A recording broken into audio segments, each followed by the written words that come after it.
Thank you very, very much. I'm so happy to be here with you guys tonight. I really am. How many of you guys have been, in the Tea Party movement for a while? Raise your hands, right? How many of you guys have ever seen me speak before? Yes? Okay, that's great. We've been in this a long time. We were talking about that, this thing. It's hard for me to imagine that it's going to be 10 years for us, next year. And yet there's people in this room, and there's people I've met who've been fighting this fight, particularly like in pro-life, the pro-life movement, who've been fighting this fight for 40 years, right? So, it's, you wonder, how does this happen? How do we go this long? How does this thing really, end up in the end? And that's what we're here to talk about tonight. Now, this is going to be a conversation. I want to talk with you, right? I want to make sure that you get your questions answered. We want to make sure that you guys, are feeling good about what's happening and what we're doing and why. Now, let me be straight up with you. I mean, you saw that I have all these wonderful titles, I had up here, Executive Director of the Portage County Tea Party. That's how we started this thing, okay, my wife and I. And then I kind of got hooked into going to becoming the president of the We the People convention. Anybody been to one of the We the People conventions over the years? Okay, we've done quite a few of those, and that was something that nobody thought we could do. The Ohio Citizens PAC is one of the things we found out when we got into this, is that we all should have went to law school and become lawyers, because apparently you can't have free political speech without being a lawyer in this country, right? So the Ohio Citizens PAC is an institution that we use to support state candidates, because you have to have a PAC to even hand out flyers or do anything to support a state candidate. And then I also have a thing called the Freedom for All PAC, which is a federal super PAC. And I have to have that, because if I want to support Jim Renacci, I got to do, a federal PAC. Or if I want to support Jim Jordan, it's a federal PAC. So we all went to law school, whether we wanted to or not.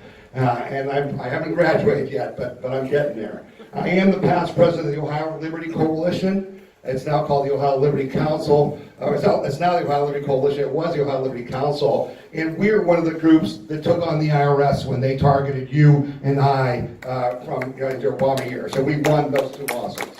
So when I was president of the OLC and we got our letter about, tell us, like for instance, for this meeting, right, that we're having today, what the IRS wanted me to do is not only give them all of your names, okay, but also your emails and your phone numbers.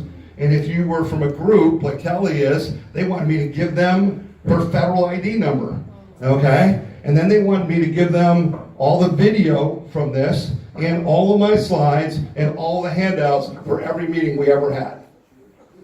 And when I saw that in my letter, I said, this has nothing to do with our tax exempt status, right? Our 501c4 status. There's a word for this. It's called opposition research. What did they want to know? They want to know who talked to us, what they told us, how many members we have, where you're located, right? What our plans for the future are. It was opposition research. Now, I say that to you because I want you to understand something that is getting completely overlooked. The fact of the matter is that the Barack Obama administration, through Jim Comey and Clapper and Brennan, all those people, tried to basically rig the 2016 election, right? Do you agree with that? Yes. Okay? But understand, that wasn't the first time. They rigged the 2012 election, folks. We had just kicked their tails in 2010, didn't we? We elected 64 members of the House of Representatives in 2010 and took back the House. They thought they were going to have the presidency, the House, and the Senate for all of Barack Obama's 8 years, didn't they? Where do you think we'd be if you all didn't get off your behinds and go fight in 2010? Where do you think we'd be? I'll tell you where I'd be. I'd be in prison. I ain't joking. I'd be in prison because I'm one of those hate speakers, right? I'm one of those people who's a bigot, xenophobe, homophobe, otherphobes, germaphobe, I don't know. I'm one of those folks, right? By myself, I'm a basket of deplorables, right? I don't even need other people, all right? So I see one back there, yeah, he's one of the deplorables. Folks, seriously, You need to understand. I saw the federal documents. We had people within the Obama government, just like they have people within the Trump government. I saw the government paperwork that ranked the Tea Party as a bigger threat to America than Al-Qaeda. Okay? That's a fact. Okay? That's a fact. I would love to see my FBI file. Right? I probably got like a burqa on and an AK-47, you know? I probably look like the worst terrorist you ever saw. All right? But understand that they already did in 2012 what they tried to do in 2016. And the reason they didn't succeed in 16 is because we learned from 2012. In 2012, they had the folks from Google and Facebook coming to the White House every week. Do you understand that? Every week. There was someone from Google at the White House meeting with them to talk strategy. And I don't know about you guys, but we worked awful hard in 2012, even though we had Romney as a candidate who wasn't a great candidate. You know, we worked pretty hard. And the weirdest thing is, we didn't see a whole lot of people at the polls, but somehow they still won. And they won because of absentee voting and stuff like that. They killed us on social media. Guess why? We killed them on social media in 2016, and that's one of the reasons we won. Right? We destroyed them. We outdid them. And then that's not my words. That's not my words. Look at the document that I've sent out to all the leaders in the state many times from Media Matters, that after the election, and they looked at it, they said they killed us in social media. So what are they doing now? They're taking it away. Yeah. I sent Jim Jordan, the February after Trump was elected, and all the members of Congress, the PDF that Media Matters put out about the left. They had a big meeting in Washington, said we're going to do these things. And on that they said, we are going to keep conservatives from using Facebook, Twitter, Instagram, all these things. We're going to shut them down. And I said, men, we need to do something about this. And they just looked at me like deer in headlights. It's stunning. I've said to the White House people that I can contact, I said, I'm begging you, and I said this in 2017, I'm begging you, get some technical people and make a thing like Twitter on whitehouse.gov. On whitehouse.gov. Because do you think that Twitter wouldn't shut Trump off at the most opportune moment possible? You think that he won't be off Twitter on the day before the election or something? Seriously? Do you doubt that they would do that? So why would you allow them to do that to you? Why would the president put himself in that position? This is what Kelly was trying to tell you. We need to learn how to fight. These are not reasonable people. They are not our friends. And quite frankly, I'll go all the way. They're not Americans. They're not Americans. They're communists. Okay? How many military vets do we have here tonight? You guys raise your hands. Yeah. You fought the communists. You fought the communists in North Korea. You fought the communists in Vietnam. We fought the communists in the Cold War. So what the hell are they doing in our Congress and in our courts and all over this country? It's insane. It's beyond belief to me. And so it's up to us, we the people, to understand the fight we're in and to figure out a way to fight it. Because if you're looking for someone outside of this room who's smarter than you, I got news for you. In 10 years, I haven't met him or her. Okay? Anyone with a political science degree I meet, I just say a prayer and wish them good luck. Okay? Because that means you don't know a damn thing about anything.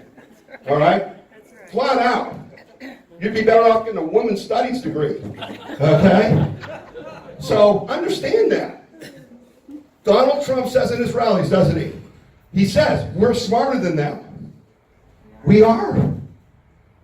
Every one of you guys here is. You know why? Because you've had to make important decisions in your life. You had to run businesses. You've had to run schools. You've had to be a nurse. You've had to run a family. You've had to run a tractor, a factory. You have real skills. Most of the people telling us what to do have no skills. No jobs. None. And so it's real simple, folks. I mean, again, look at the obvious. The obvious is that in 2016, the entire state Republican Party here in Ohio was against Donald Trump, right? The Democrats were against Trump. The media was against Trump. Everybody was against Trump. They were spending millions and millions. Donald Trump was outspent, what, 5-1 by Hillary Clinton? 6-1? 7-1? How do you win? Because you were smarter than them. Because you didn't waste money on stupid commercials that don't work. You've realized that if you make a nice sign and hang it off a bridge and stand there and wave it for 4 hours, then 100,000 cars will come under the damn bridge. That's pretty smart. How much that cost you? Pretty much nothing, right? Pretty much nothing. So, let's just start this meeting off on the right foot, okay? I'm not here representing any party. I'm to the point now where I believe that Jefferson and Washington were correct. When the party system started in the United States, Thomas Jefferson and George Washington said, it will be the death of the republic. Because your loyalty is to the party and not to our country. And that's a fact. Okay? And so I can't wait for the day, and I hope that before I drop dead, the day comes where we have laws that say, as soon as you win elected office, you must forsake any party affiliation of any kind whatsoever. Once you get elected office, you cannot attend any of their meetings, you cannot be affiliated with them at all, because your loyalty is to the people who elected you into our Constitution and our nation. That's how we reform our country. That's how we get it back. Okay? That's how we get it back. So, let's kind of get with the program here a little bit. And I have a sign up here saying, Red Wave Rising, November 2018, vote Republican again. Okay? And this is really, as the first speaker said, what it's all about. It's about voter turnout. It's about voter turnout. And I'm going to show you some polling that we've done that's going to help you understand what's really going on, right? And what you can expect going forward. And we'll talk a little bit about the polling. Just understand one thing. The word polling now, like every word the left misuses, is not accurate. It doesn't mean what we think it means. Someone tells you there's a poll, just in your mind just say it's propaganda. Right. Because none of these polls that I'm seeing now have any basis in truth whatsoever. They're all intended to move your vote. They're all intended to move public opinion. They are literally rigged. They are rigged intentionally. All right? And so guess what? We don't believe any polls anymore. We the people We the People Convention organization, we do our own polling. And geez, funny how that works out. We were the only group that predicted President Trump would win in 2016, and we predicted on the money. How many of you guys remember that poll I sent out, right? You remember that poll we sent out? Right? I had people say to me, when that poll came out, right after the last debate, and they were saying Hillary Clinton's going to win by 16 points, and it's over, and oh my gosh, just don't even go to the polls and vote, right? And so we did our own poll. And we projected that Donald Trump would win by 8%. It was covered in Breitbart and a couple other places, but everybody ignored it. Because we talked to you. We don't listen to Karl Rove and the experts, right? We don't talk to those people. Anyway, I've got some videos in here, but one of the things that's different, it's great to be down here in red counties. One of the things we had as a problem when I first joined the OLC was that all these people like Ian Becker would come to our meetings. They say, "Well, geez, just vote these people in. We've got all the votes." And we'd come down from Northeast Ohio and say, like, there's only 2 Republicans in our whole county. Are you kidding me? In Portage County, we hadn't voted for a Republican governor since 1958 until we mistakenly elected John Kasich in 2010 because we believed Karl Rove and the other morons. Okay, hard lesson learned. So I'm going to skip over some things because you guys, you're with it. You're working hard. I heard what you're saying, about going door to door, making phone calls. You're having contests between the counties. I think that's awesome. I think Ann Becker's the best in the state. She's the best regional director for any candidate in the state of Ohio, flat out. Flat out. Okay, Jim Renace's so lucky to have her, and I tell him that all the time. Okay, he doesn't listen, of course. But the bottom line is that that you guys, when you talk about turnout, and I was very interested to hear what she said, because she said, "Wow, usually we get like 37%, and they're talking like a 50-some% turnout." Well, I got to tell you that at the Republican State Central Committee, the number going around was that the statewide turnout was going to be 45%, and that was going to be up from a normal mid-year governor's election, which is normally 35. They were talking 45%. We're going to beat that. You're going to beat that, and I think you are going to beat that. You got 17,000 absentees in all the time already. 17,000, a record, right? See, this is what we're talking about. Red wave, blue wave. Okay, red wave, blue wave. Listen, get the facts. Know what you know. See with your own eyes, hear with your own ears, think with your own brain, right? Because you're smarter than the average bear, all right? And so this is exciting because the more you guys generate, the more it offsets what's going on in Northeast Ohio, what's going on in Toledo, and even what's going on in Hamilton County and Cincinnati, right? So this is important. So I'm going to skip over this first video because I don't think you guys need to get revved up anymore. I don't want to do that. So the bottom line is that we know what Trump has done, right? We know that we've raised wages for the average American up 2.9%. We've created 400,000 manufacturing jobs. The economy's booming. The stock market's booming. How about what the president did yesterday with NAFTA? Huh? Yeah, what's it say right here? What's it say on my side right here? Thank you, Mr. President, for keeping your promises. That's what it says right here. We don't know anybody that we ever elected that kept their promises, do we? Other than Jim Jordan, right? I mean, seriously. This guy came out and said he's going to do these things, and folks, he has done them. You know why? Because he's like us. He's a businessman, right? Businessmen, we get it done. We don't sit around and talk about it. We get it done. It's bottom line. How about what he's done for the military? How about that? Finally, right? Obama's trying to cripple us, trying to put us in a position that, it's just not fair if we're stronger than they are, right? Yeah, the hell with that. Cleaned up the VA to protect veterans. Wow, that took forever. Except it only took Trump like 16 months, right? Can't do it. Talk. Now veterans are even able to go to local hospitals that aren't VAs. That's the way it should be. You're a veteran, you should be able to walk into wherever you need care and get care, and we should pay for it. That's what we owe you for what you did for us. That's a fact. So we stop. He's trying to stop illegal immigration, though everyone's fighting him. He's deporting criminals, illegals like crazy, but he's not getting a lot of help from Congress, is he? Not getting any help from the Senate, right? Jeff Flake and those guys, they're not interested in stopping illegals from coming in and murdering American citizens. And they're not interested in stopping illegals from coming in and taking low-wage jobs from minorities, poor whites, blacks, and Hispanics. That's who illegal immigrants hurt. But don't they tell us they care so much about them? Don't they care about them? How many of you have read books, Rules for Radicals? Raise your hand. Okay. I've got a PDF version. Ask your leader for it. You can go online, look for Rules for Radicals. There's a PDF version of it, and read it. Seriously.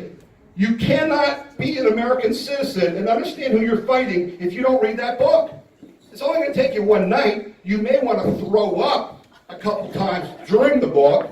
It is one of the few books I have ever read that literally made me sick. I literally had to put it down.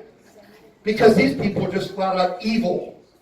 But if you read Rules for Radicals, you will understand everything that the Democrats have been doing in the Kavanaugh hearing. Everything. It's all spelled out in Rules for Radicals. It tells you to accuse people of anything. Make them defend themselves against an accusation they can't defend themselves against. And then, if he gives me anything, if you agree to give him an extra week, what do? You just say, geez, thanks a lot, but that's just not enough. Right? It's all in rules for radicals, folks. And if our friends in Congress would read the book, or have their staff interpret it for them, since they obviously can't read because they never read any bills they vote on, right? If they could just understand the book, they would have never extended this vote. And if they don't vote this Friday, they're just fools, because they're being played. But back to my point about you and I understanding this is a war, they're playing for keeps, they intend to destroy and take over our country, and the only ones going to stop them are you people sitting right here. You've got to learn how to fight. Like Kelly says, when someone attacks you, you've got to fight back. Hasn't Donald Trump proved that? What do we know about Donald Trump? He's the first Republican that doesn't take their BS. That just smacks them upside the head, right? Now, it's kind of uncouth, right? It's a little, it makes me a little nervous at times. But guess what? What are you going to do? Are you going to reason with them? Are you seriously going to reason with people who are morons, right? People who can't even tell the difference between a boy and a girl. You're going to reason with them. How do you do that? If you're that stupid, you can't even do 2 + 2. So you have to treat them the way they need to be treated. So let me give you an example. We're going through this Kavanaugh thing. And how many of you guys have, lost some sleep over that, have been personally agitated and upset, right? It's horrible. It's horrible. You're literally challenging the very basis of our country, the foundation of the country, which is you're innocent until proven guilty. And you're trying to tell me that you're guilty just by accusations with no proof whatsoever, and you're really guilty if you're a man being accused by a woman. Right? Yeah, or if you get angry. You just kicked him in his private parts and he got mad, and you're thinking that's a bad, for a judge to do that, right? I would have thrown my chair at him, right? Okay? But here's what I'm trying to say to you. Here's what I mean about not knowing how to fight. Okay? A couple things.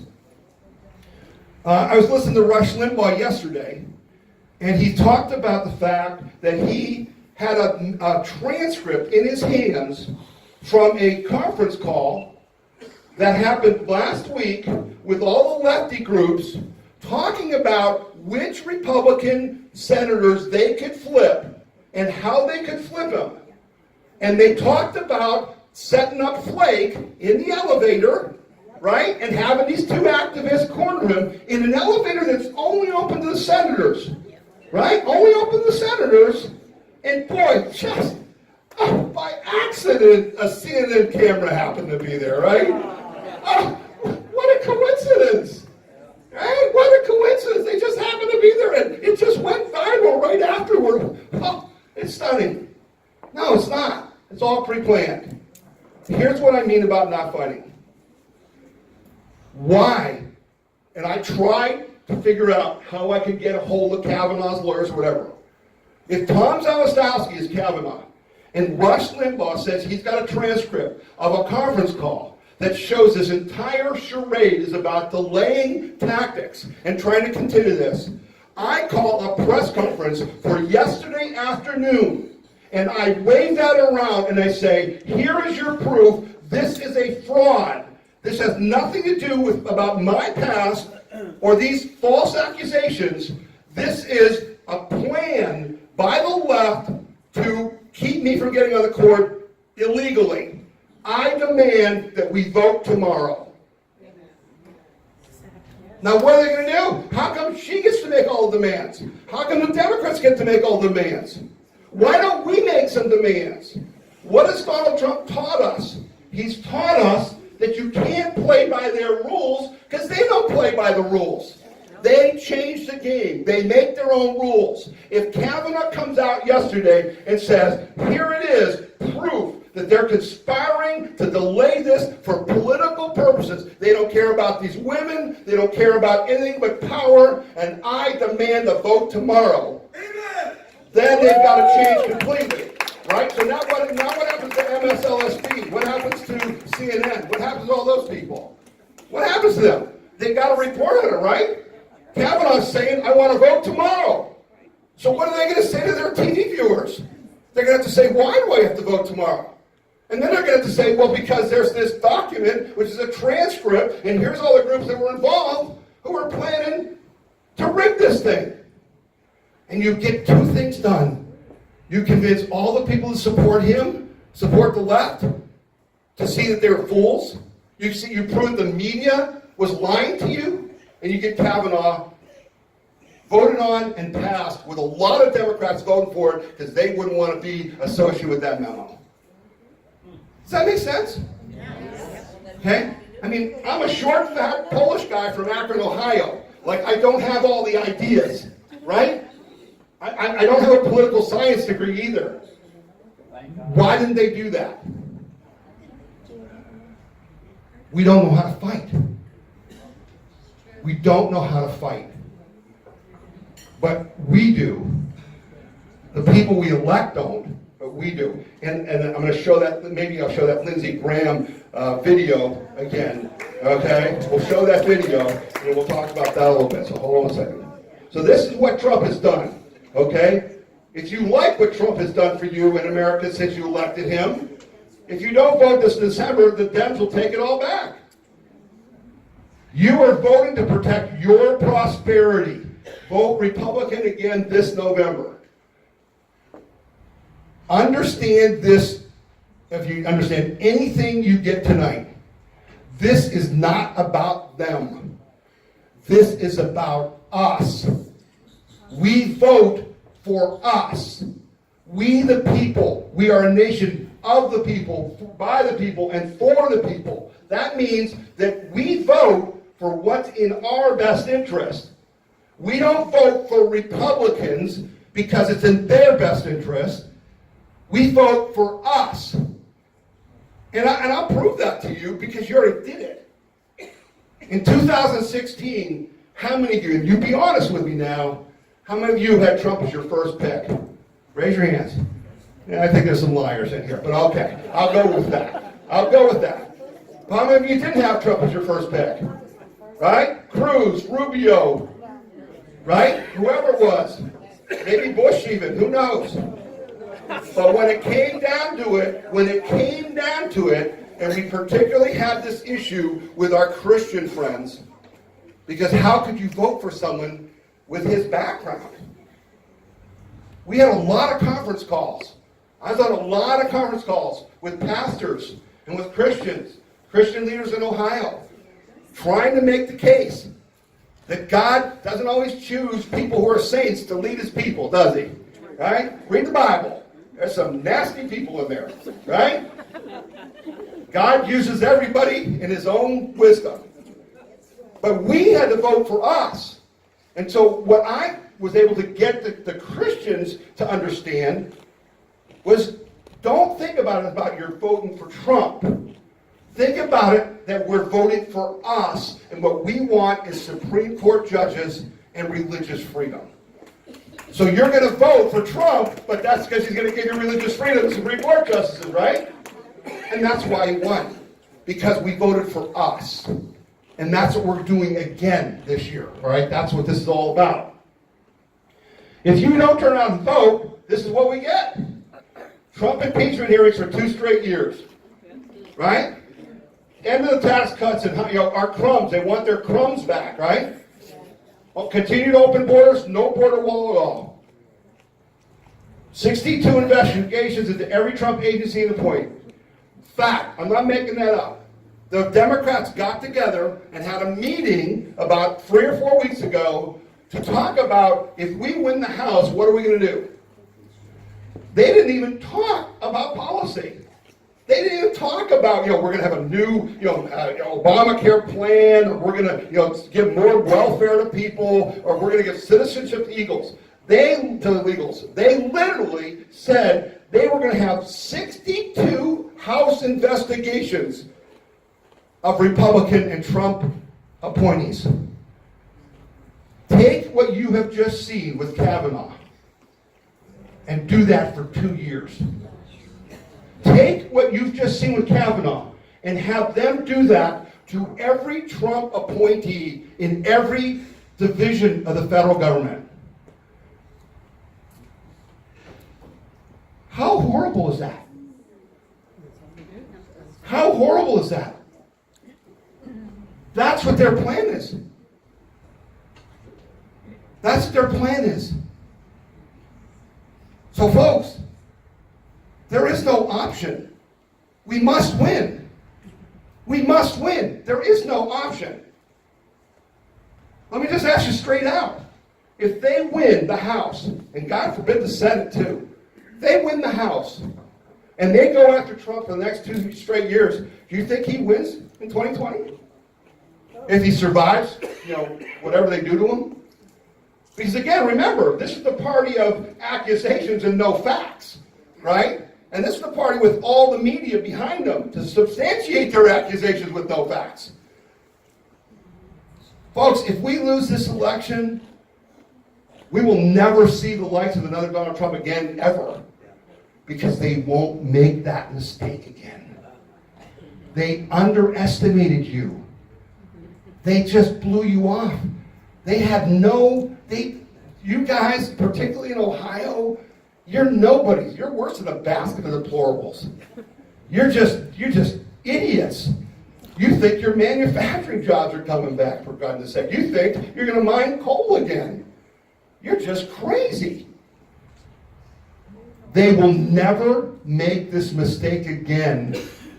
And therefore, we must not only win, we must vanquish our enemies. We must vanquish our enemies. That's what we must do. So, how much you think they're going to continue to investigate Comey and all the Orr and his wife and all those people? Do you think they're going to keep investigating if they win the House? Not a chance. More government regulations of business and global government, baby. Global government. That's what we get if we don't win. So I'm going to skip this. He refers to himself as Spartacus, who serves the homeless, as a racist. A political party coordinates violent protest to smear a father and run his children out of the room. A man who lied about military service, who stole valor, smears a humble public servant and calls for his nomination to the Supreme Court to be withdrawn. A woman who wants to confiscate your firearms leaks an unsubstantiated accusation to smear a man because he believes in our Second Amendment. Politicians call a privileged senator who killed a woman a lion.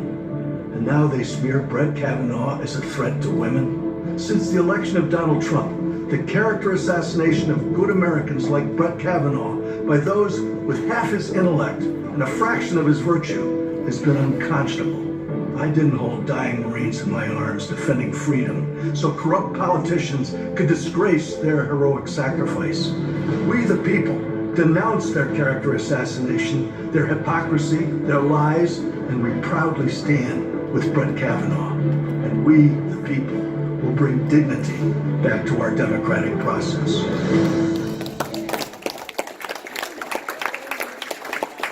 There you go. That's what you do. That's what you do. You stand up and you fight back. That's what it's all about. And again, the fight doesn't always go your way. There's a lot of veterans here. You know how that goes. Battle is hell. It doesn't always go according to plan. Hell, it almost never goes according to plan. The bottom line is you got to keep fighting. So we don't know what the Republicans are going to do on Friday. Who could possibly know what Jeff Flake is going to do? He doesn't know what he's going to do, right? He has no idea what he's going to do.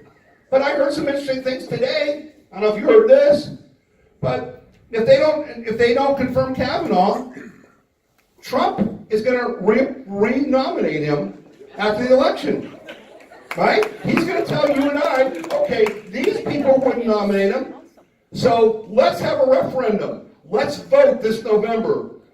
And let's see how many senators we have after we vote, and then I'll renominate Kavanaugh and we'll pass him anyway. How do you like that? Okay? It's not over until we say it's over. It's not over until we say it's over. We will fight and continue to fight. Whether we lose today or don't, we win today. Tomorrow you got to fight another day. There's a great guy named Bill Whittle. I don't know if you've ever seen any of his videos. Bill Whittle, some of you guys have seen Bill Whittle's videos? This guy's incredible. And he talks about that the left is like rust. You can clean it off, you can scrape it away, you can prime it, paint it, or whatever, but it just keeps coming back. The fight for freedom never ends. It's like mowing your lawn. You don't get to mow your lawn once and then it's cut, right? It keeps coming back. That's what fighting for freedom is like. That's what fighting for freedom is like. It's an ongoing fight. And when you cut your grass, why do you cut your grass? Because you want to keep your house in order. You want to keep your life in order. You want to keep your country in order. You want to do the things to maintain, your community so you're proud of it. And that's what you're doing here tonight. That's why you're here tonight. Because you want to take care of your community. You want to take care of your state and your country. You're here tonight because you want to do the things that need to be done. And a lot of things like cutting your lawn aren't fun. Plumbing is particularly not fun, okay, for me.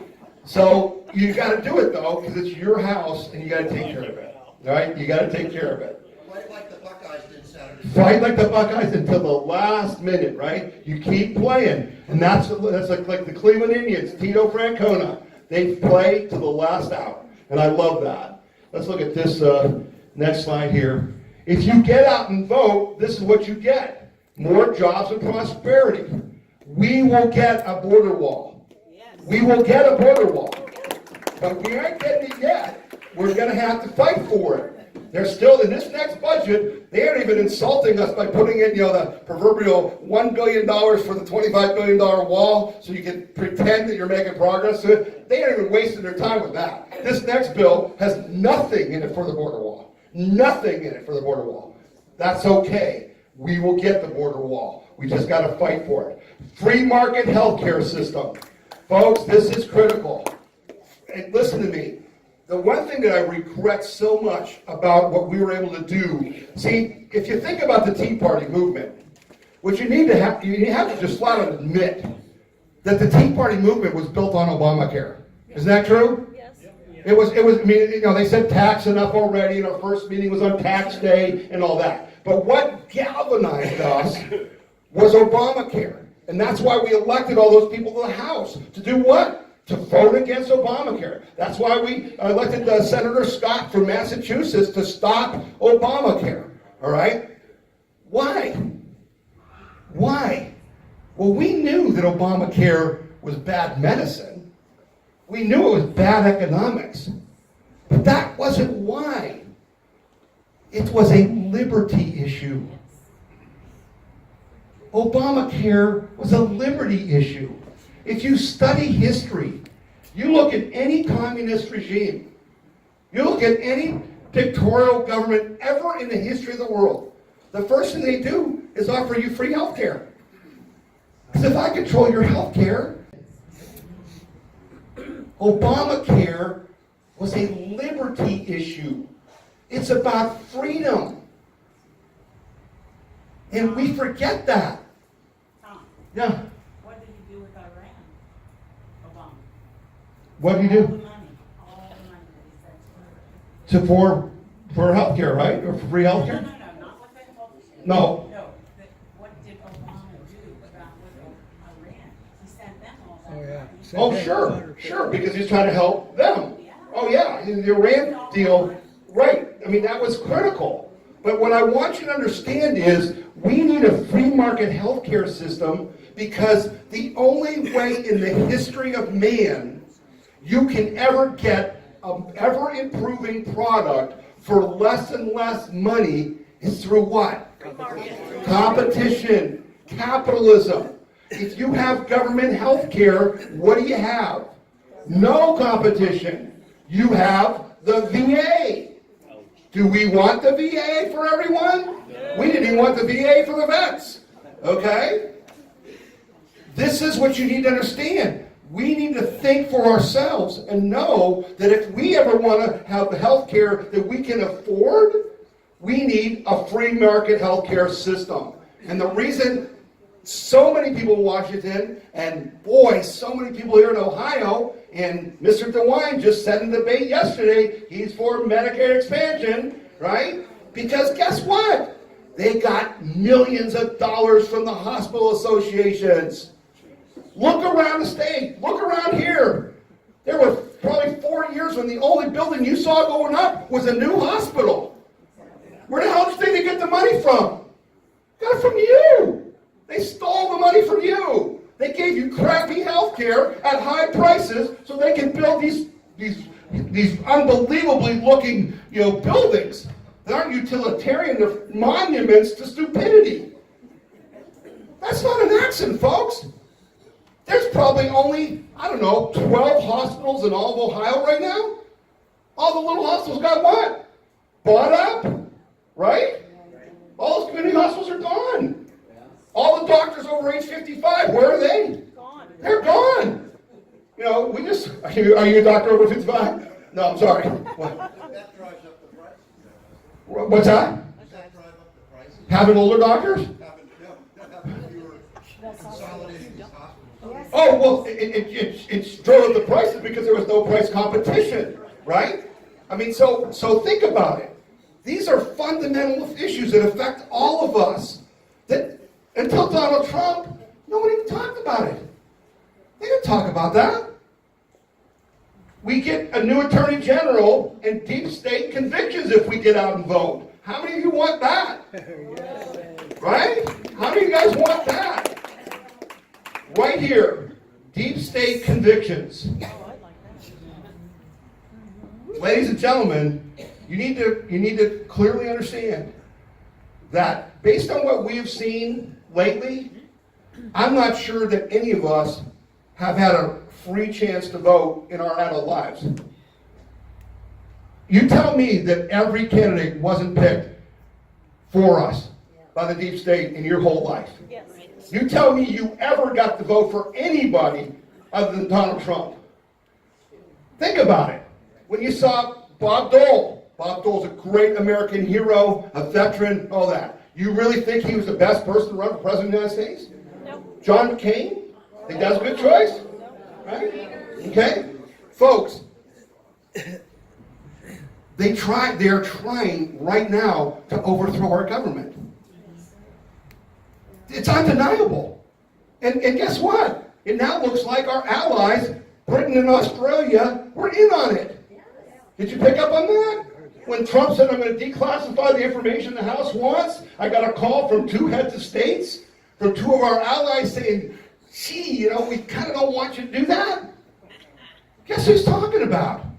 British intelligence in Australia. The Australian ambassador who went to England to have lunch with Papadopoulos. He was an agent trying to undermine the Trump campaign.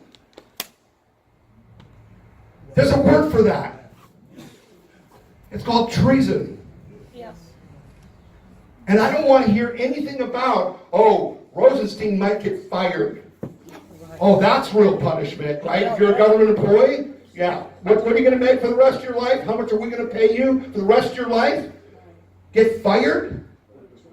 Listen, we need convictions, and we need to go way deep. Do you seriously think, the text messages between Lisa Page and McCabe, right? Those salacious text messages? Yeah. You think if you got the text messages from people in the State Department, you wouldn't see the same thing? You think if you got the text messages from people in the EPA, you think the EPA people were saying nice things about Trump?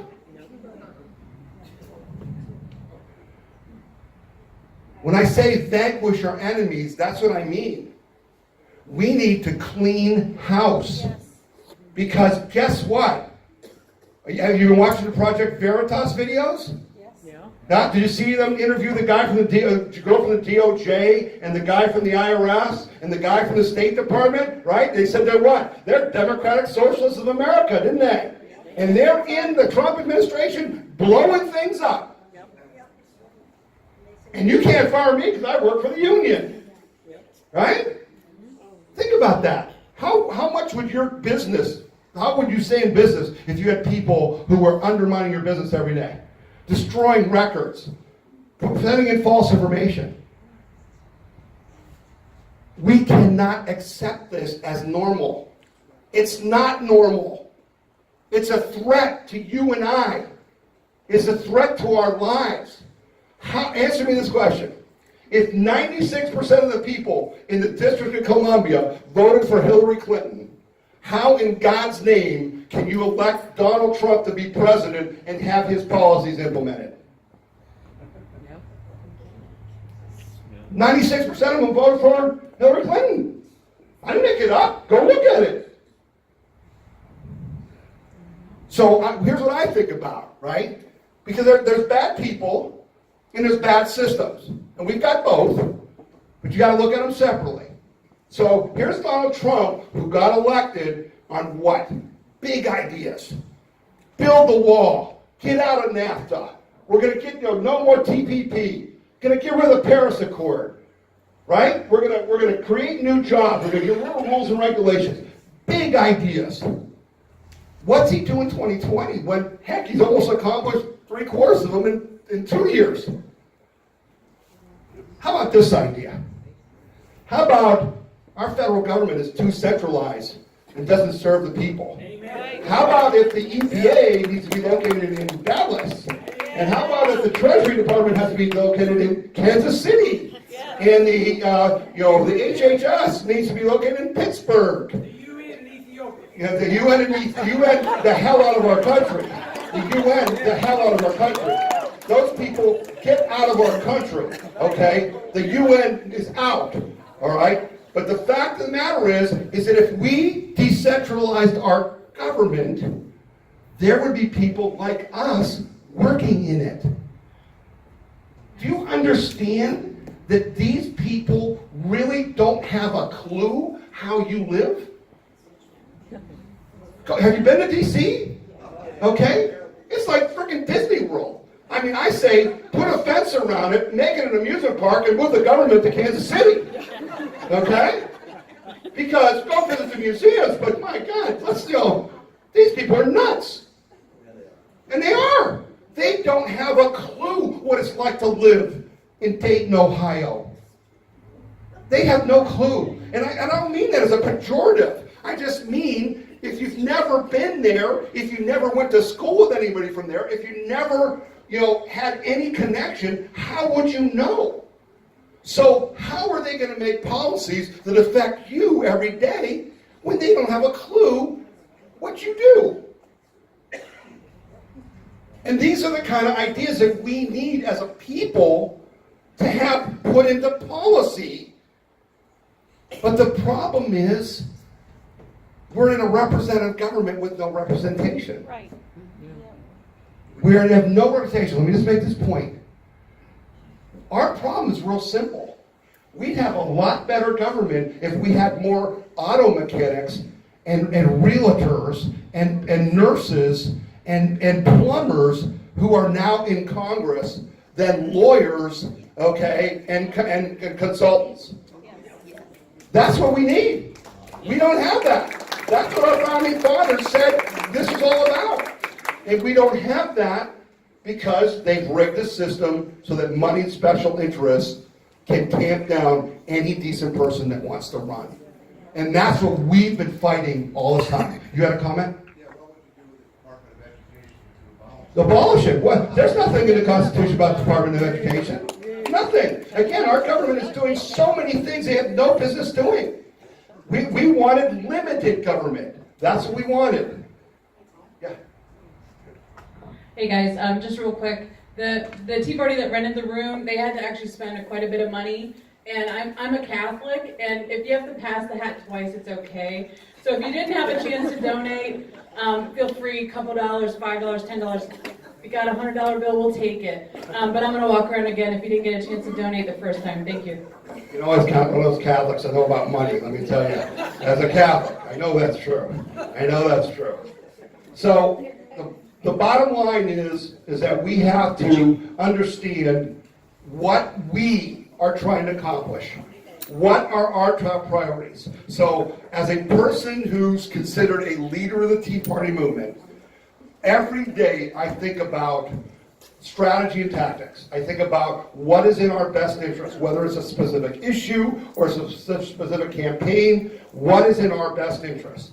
And when I had our first Tea Party meeting we ever had, July 11, 2009, on the courthouse grounds of Ravenna in Portage County, at that meeting I said, I will promise you this, I will never waste your time, your effort, or your money. But when I call you to the fight, you better grab your musket and run to the battle. Every day, I think about that. I do not send an email. I do not mention anything on my radio show. I don't come here and tell you and ask you to do things without thinking about that. And my new thing I announced at the We the People Convention this May was that my new rule for battle is this. We are only going to fight battles that we can win and that are worth winning. We're only going to fight battles that we can win and that are worth winning. Now, why is that important? It's important because in the 10 years of the Tea Party, there's been a lot of people who we loved, great people. We wanted them to be a congressman. We wanted them to be a judge. We wanted them to be something. And we put all our effort into them, but they didn't have a chance of winning. And so we wasted our effort. Or we put all our money and effort into them winning a primary when they had no chance to win the general. I think of myself in military terms as a general, and that you are the soldiers in this fight. And I can't send soldiers into battles that aren't worth winning. That can't be won. But that doesn't mean there's not going to be casualties. Because there's been a lot of casualties. There's been a lot of people in this movement who died, who needed hip replacements, knee replacements, whose marriage dissolved, paid a hell of a price. People lost their business, sacrificed. One of the strangest things we ever learned in the Tea Party movement is that the Democrats were actually paying the protesters to protest. That was, I don't know, was that shocking to you? Yes. All those protests back in the 60s and stuff, I thought those were real. None of them were real. They're phony as a $3 bill. Every single thing they do is a production. It's theater. It's a bad movie. But when we went to Washington on a bus trip, I had to ask you to take a day off from work, pay for your own bus ticket, feed yourself, okay, and go down there and stand up to your congressmen and your senators and demand that they represent you. That's patriotism. And that's what you guys are. You're patriots. Because you've sacrificed for your liberty. You haven't just sat back and expected it. So here are our top goals for Ohio. For conservative activists, we must win every Ohio race for U.S. House of Representatives, not because we like all the candidates, but to protect the president from phony Democratic impeachment hearings for the next 2 years and keep our agenda moving forward. We cannot lose the House of Representatives. If we lose one race in Ohio, they only need 24 seats to take control. Ohio is a big state. If we lose one, they're going to take control. If Shabbat loses, we could lose our country. Understand that. I don't care what you think about him. I don't care about his record. You cannot allow him to lose. You must take it personally. Because we cannot lose the House. That is where all the hell is unleashed on us. There's no reason for us to lose any of those seats other than the fact that they put up crummy candidates and they do stupid things. It doesn't matter. We're going to make them win whether they like it or not. Okay? Because you're going to work hard enough to tell your friends, your neighbors, your relatives, and everybody else that you're not voting for them. You're voting for us, and our best interest is to defend the President of the United States, so you're going to vote for him. It's that simple. And that's what you need to tell everyone you know. We must gain seats in the U.S. Senate by helping Jim Renacci defeat Sherrod Brown to stop the endless Democratic obstruction of President Trump's plans for America. Folks, flat out, if we defeat Sherrod Brown, those libs on CNN and MSNBC will be bawling like they were the night that Trump defeated Hillary Clinton. They will be devastated.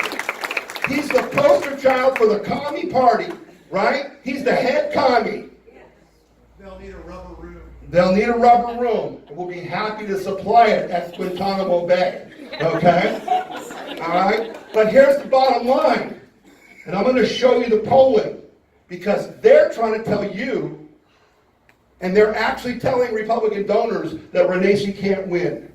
I'm going to prove to you they're full of crap. But I'm going to also show you that the fact is, no one's helping Jim Renacci. No one's helping Jim Renacci. They have cut him, just completely cut him loose. And I told Jim the night he moved from the governor's race that they were setting him up and that's what they were going to do. And they did it. The Republican Party is handing out sheets to big donors right now with who they want them to give to, and Jim Renacci's name's not on the list because Ohio isn't a winnable race. My big fat Polish butt it's not. Okay? We must elect Frank LaRose as Ohio Secretary of State over George Soros-backed socialist Kathleen Clyde to protect against Dem plans to rig the vote in Ohio in 2020. Kathleen Clyde is from Portage County. She's from the People's Republic of Kent State, Ohio. Okay? She has a triple PhD in communism. Okay? She's backed by George Soros and that Steyer guy, the environmental wacko. Steyer has maxed out, he and his wife, to Clyde, both in the primary and in the general. Because if Kathleen Clyde becomes Secretary of State, dogs will be registered to vote by 2020. You'll have trees voting against Donald Trump in 2020. Now, flat out, let me tell you, Frank LaRose is from Akron. He's from our area too. Frank LaRose, who's a military vet, used to meet our Tea Party bus when we were going to Washington at 2 o'clock in the morning. He would come to our bus and he would thank everyone for going to D.C. to protest. Then he got elected senator and voted like a damn Democrat. His record is freaking putrid. It's horrible. Horrible. But we're going to elect him. We're going to elect him because we're not voting for Frank LaRose. We're voting for who?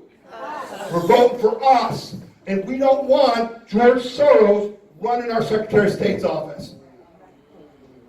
So I was contacted by iVoter, I think it was. He said, Tom, we want you to help rate the candidates. We'd like your opinion on all these candidates in Ohio. I said, I'm sorry, I've got to beg off because I really don't want my people to know their records. Because most of their records are horrible. I just want them to know their name in the race and that they have to vote for them. Because it's about us. It's not about them. Okay? It's not about them. Tom, Yes? who got a hold of Frank? What's that? Who got a hold of him? Yeah. Matt Borges and John Kasich and the Lavender Mafia. Right? The Lavender Mafia. Yeah. Okay. So, we know what we have to do. Right? We got our three goals. We have to protect the House. We have to shock them and win a Senate seat. We got to elect Frank LaRose. Now, there's other races, and we understand that. You got to look at your own community and all that. But I'm telling you, for us, for the United States of America, for us to continue to have Donald Trump fighting for us to get the things that we're talking about here, we have to do those three things. Now, you can't do that. We may be an army, but you need boots and bullets and guns.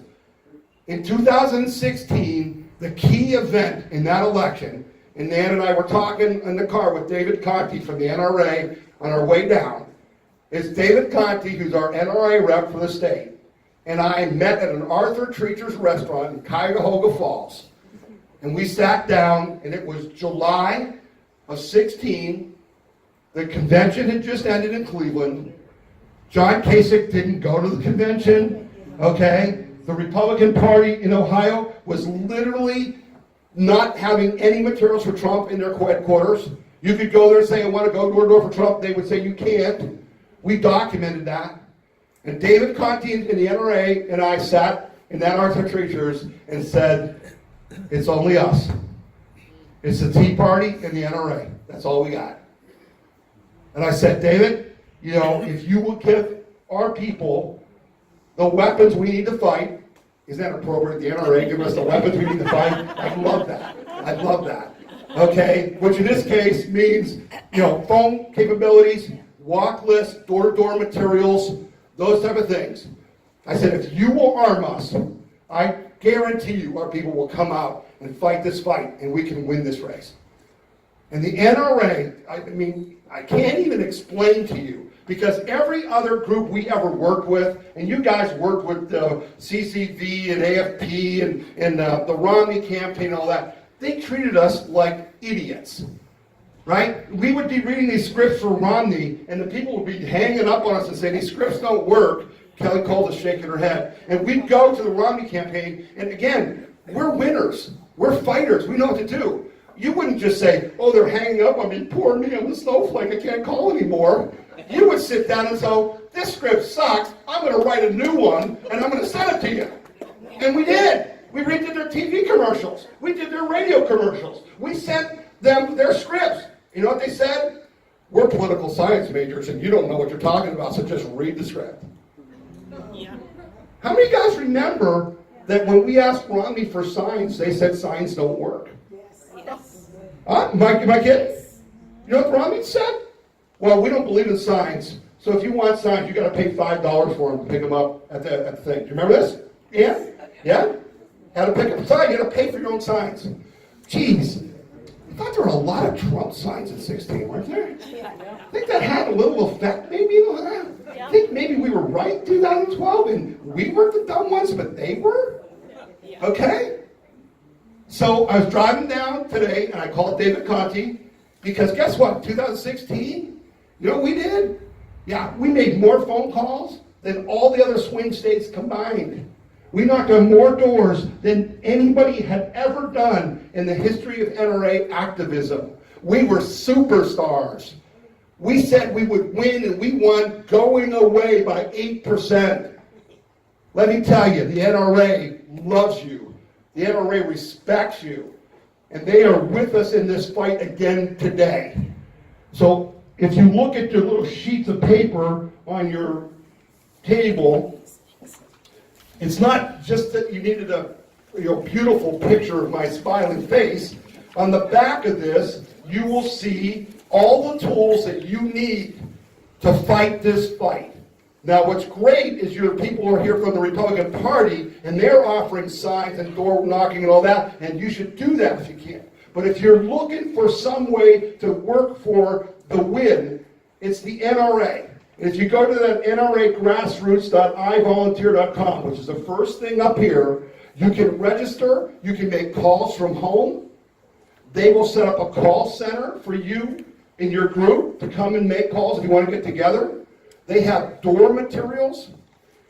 And what's great about the NRA, and this really helped us in 2016, who were we calling? It wasn't, hi, this is Tom from the Republican Party, and I'm calling you about the presidential race, click. It was, hi, this is Tom from the NRA, and we're calling gun owners about the Second Amendment and how you're going to protect your rights in this election. Okay? Didn't get as many clicks. And we didn't get clicks from a lot of Democrats and independents who would have hung up on us immediately. That's who you're calling when you go through this. The NRA is using the Trump voter database and the NRA's database for you to call. Now here's the really cool thing.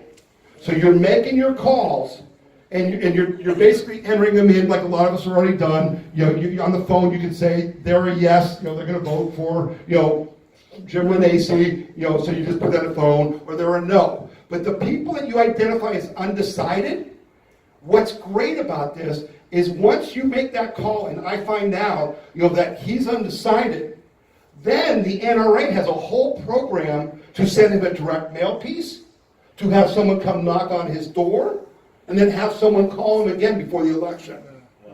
Okay? Because it's all about the undecideds, folks.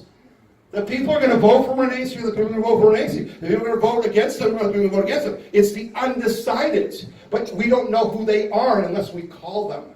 Yeah? One thing to keep in mind about the NRA members, my trail with many gun clubs, I'm an NRA-like member from my youth, Yeah.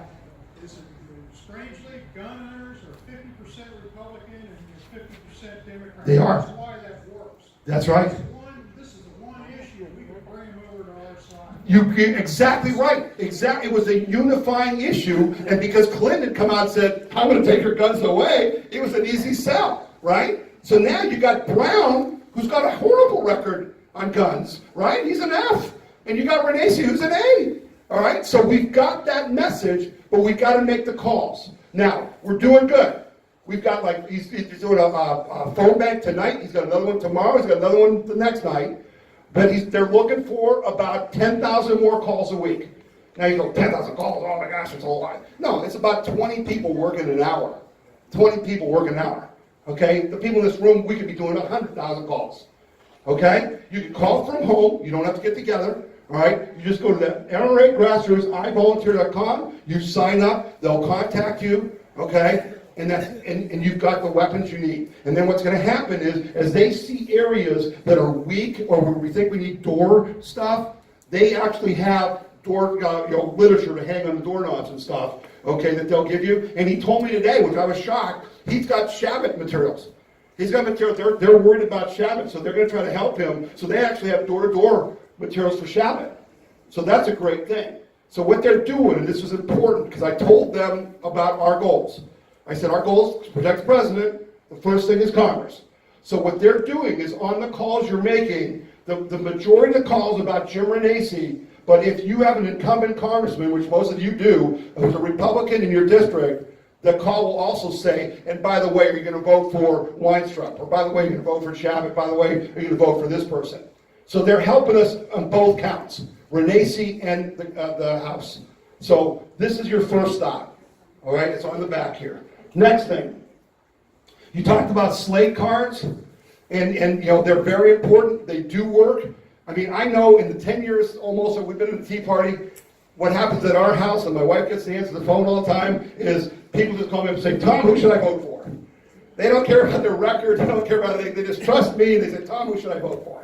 Okay, and I get that. It's hard to do this. I have to do it, and it's hard. So what we've done is the Tea Party in Ohio has put together this e-slate card. And I'll play this little video if I can, and you'll see how it works. You'll see that it's vote2018ohio.com is the website. Vote2018ohio.com. It's right on the back of your sheet of paper. And basically, if you click on it, you get this little thing where you select your county. Okay, I'm going to do me. Okay, put in my name.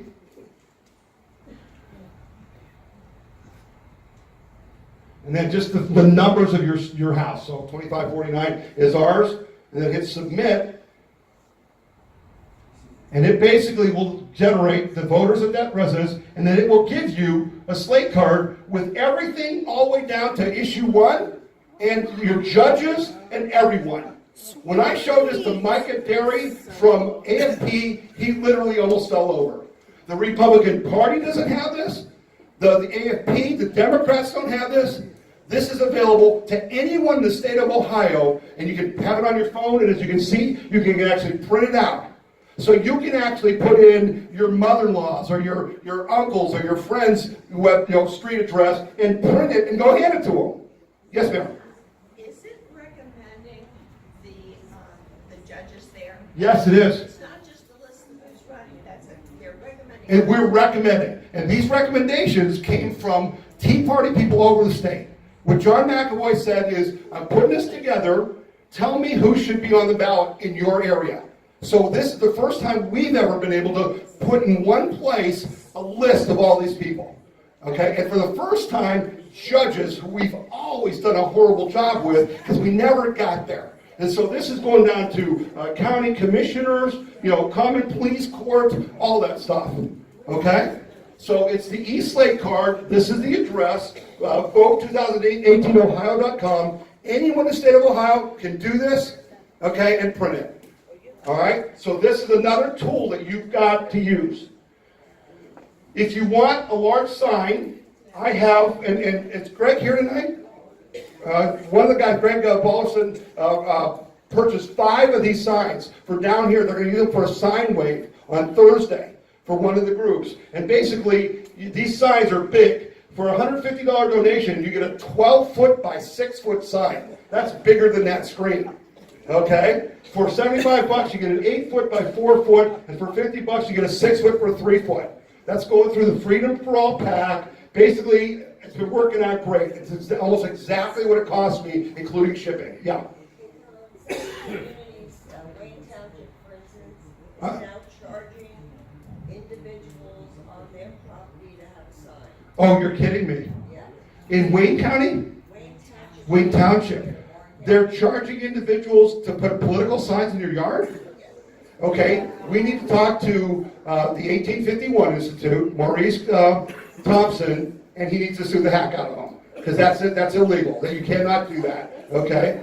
So if you want to send me the information on that, but that's ridiculous. But my point is, these are big signs, so they're going to use it for a sign wave. They're going to put it on their business. They're going to put it on the fence, so you can get those if you like. Yeah. Yeah, I'm associated with the group that's going to do sign waves with this sign down in Hamilton County. Anybody that's interested in doing that with us, see me. Great, excellent. And they are being overnighted. He'll have them tomorrow. I saw the shipping order today. They sent all of the signs to South Carolina. It was terrible. Okay, anyway. Tell them it's vinyl. They're rolled up. Yeah, it's vinyl and it's got grommets on it and all that, so you can hang it wherever you want, okay? But again, I'm just trying to give you tools. I'm trying to help arm you to fight the fight. But I'm not going to tell you how you use them, okay? Because you're smarter than I am and you'll figure it out. You tell me what you need, we'll do what we can do. How many people are familiar with the Ohio Star? Raise your hands. Anybody? Okay. I worked for over a year to bring this to Ohio. The Ohio Star is the only conservative newspaper in the state of Ohio. It just started publishing at the beginning of August, and you got to go there because you're going to see things there that you've never seen in your life. And what you're going to see is you're going to see the kind of stories attacking Democrats that you've seen every day of your life by the Cincinnati Enquirer, the Dayton Daily News, and every other newspaper attacking Republicans. You can get a subscription for free. Okay, just go to the front page, sign up for a subscription. It's free. They'll send you an email every morning with their top stories. Okay, you'll get signed up and you're confirmed. And then you'll see that it'll go to a story, I think, about Jim Jordan. I'm showing how it works. But basically, the Ohio Star was created by a bunch of Tea Party people. Okay, they're in Tennessee. Some of these people were on the very first phone call ever for the Tea Party. After the guy in Chicago said we need to have a Tea Party, and they were on a call, the people that started this were on that call. And they started a thing called the Tennessee Star in 2016. And it's been very successful. So we talked to them about doing an Ohio Star, and then they decided they were going to do one of these in every swing state. So they just opened up a Minneapolis Sun, I think it's called, and they're going to do them in the other swing states. You've got to bookmark this. You can look at it on your phone. You can go right now, theohiostar.com, with the like Ohio State, theohiostar.com, and you're going to love it because you're going to see things you've never seen. I mean, and have they not treated Jim Renacci like unbelievable? Unbelievable, okay? They're going after, what's this guy's name, Purvale or whatever, who's going after Shabbat. They've been making a fool out of that guy because pretty much he is a fool. But it's great to go and read that. Now, here's the deal. Here's the deal. In Ohio, there are 7 liberal newspapers, right? There's the Cleveland Plain Dealer, Toledo Blade, Youngstown Vindicator, Canton Repository, Columbus Dispatch, Dayton Daily News, Cincinnati Enquirer. They're splitting all the liberal votes, right? They've got readers who are all pretty much liberals, and then we hold our nose and read it because there's nothing else to read. if we get all the conservatives to start reading the Ohio Star, guess what will be the biggest newspaper in the state of Ohio? By far. It'll be like 3 times bigger than anyone, and guess what? Now we're on an equal playing field. This is how do you fight? I told you they were taking social media away from us. This is a way to beat them, right? This is what this is about. Yeah. Put articles in ourselves. You can submit articles. I have sent out emails, and I will send out another one that with the editor's name and phone number and everything. And he's been bringing all kinds of people about it. It's been great. So the Ohio Star. Yes. It's a free subscription. Absolutely. It's advertising supported.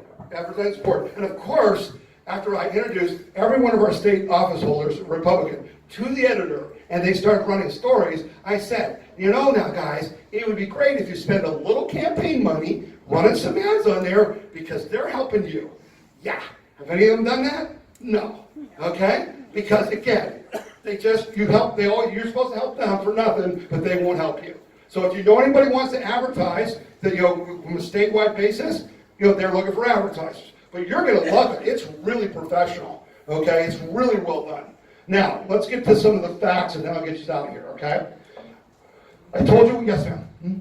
I'm Googling the Ohio Star and I'm getting Ohio Star. Well, what a surprise that Google wouldn't show that, huh? I'm stunned. It's right. It's www.THE, theohiostar.com. You don't have to look it up in Google. You just need to type it in your browser. Theohiostar.com. I typed in the Ohio Star. Not into the Google search box, into the URL at the top. Okay? Did anybody help them with that? Okay, so, if someone could grab that balloon, that would be... What is that?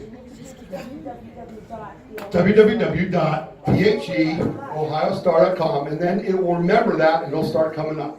Okay? Right. Google. What a surprise it wouldn't come up.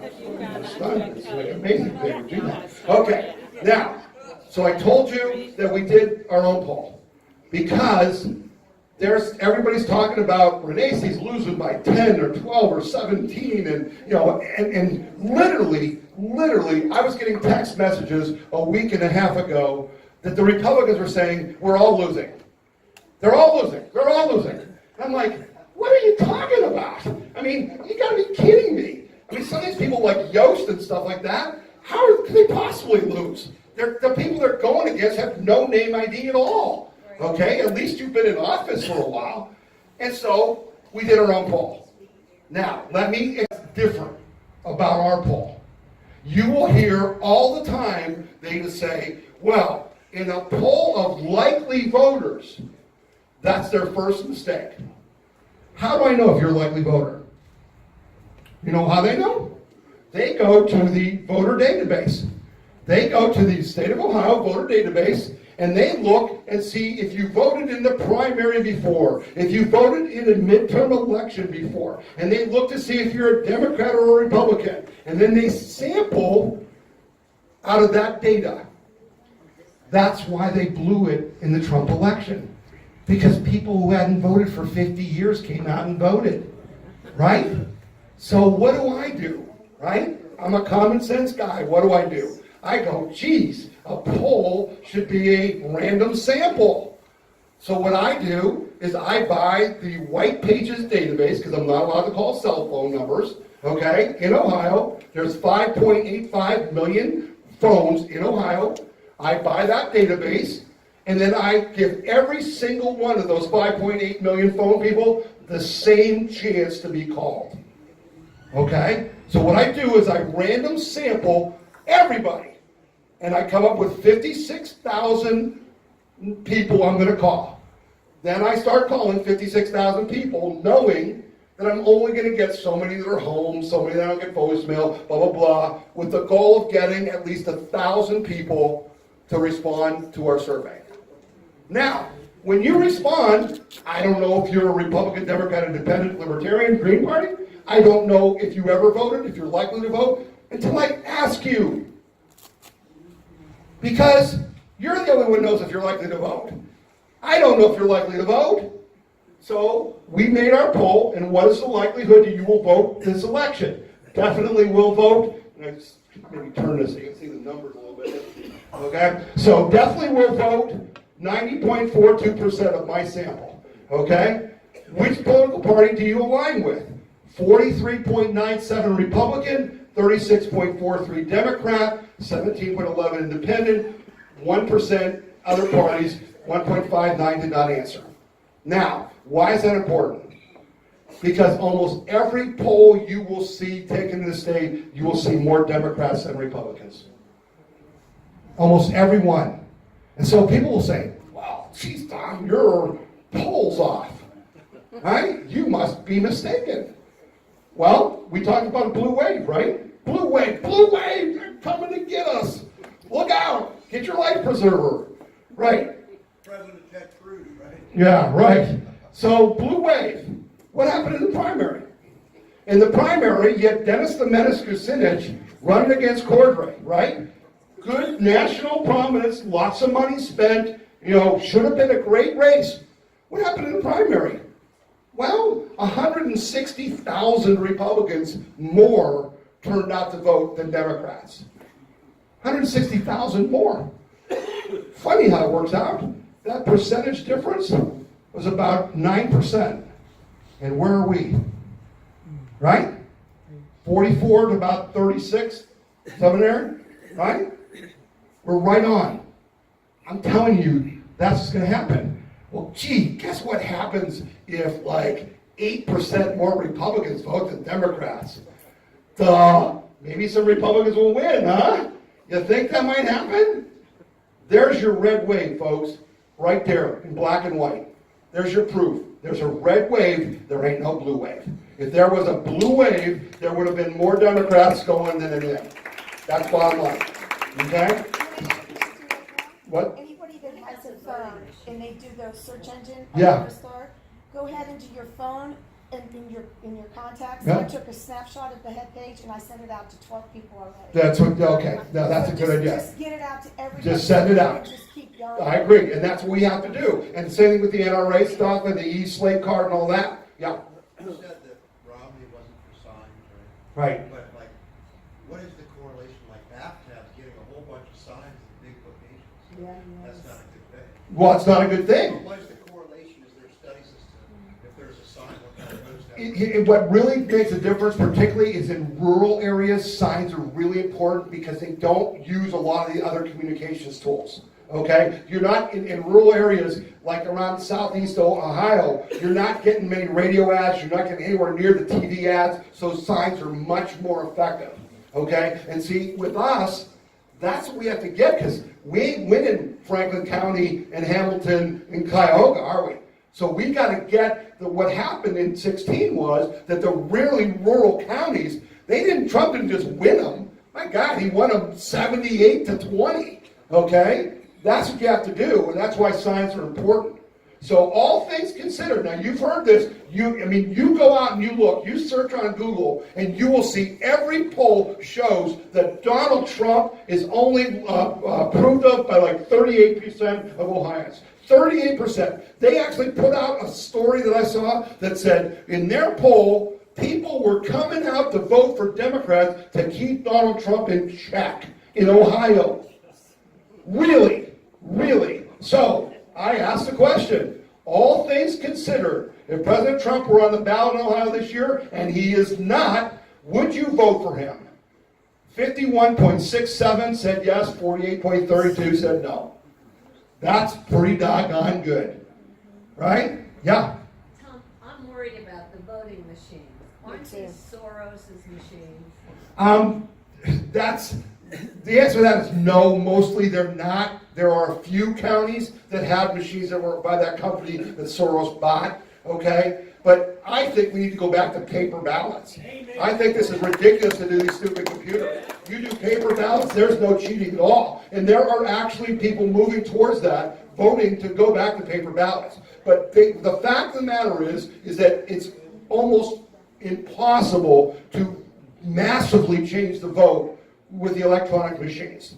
Okay? So we're working hard on that, and Kathleen Clyde's not the Secretary of State yet, so we might get one more election in to fix that. Okay? But I understand the issue. Here's the question. If the election for U.S. Senate in Ohio, who will get your vote? Sherrod Brown, 44.74. Jim Renacci, 41.65. Undecided, 13.61. That's within the margin of error. Margin of error is 3%. Yeah. I work with the Board of Elections.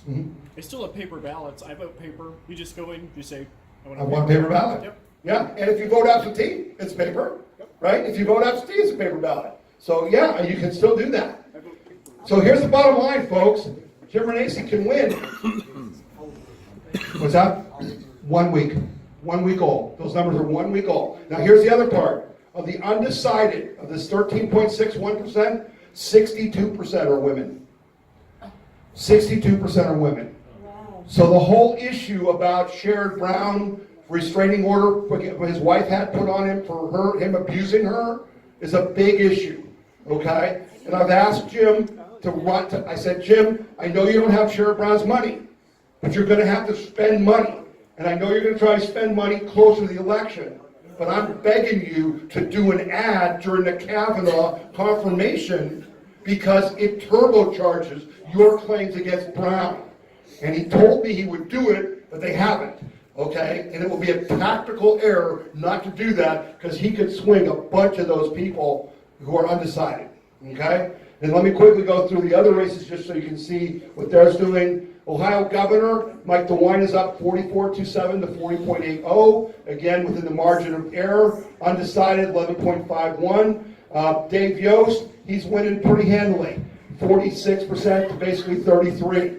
Frank LaRose is winning, 42 to 35. Okay, that's a 7-point lead. Again, if you get these Republicans turning out an 8% more, you're going to win. Robert Sprague, 43% to 33.95.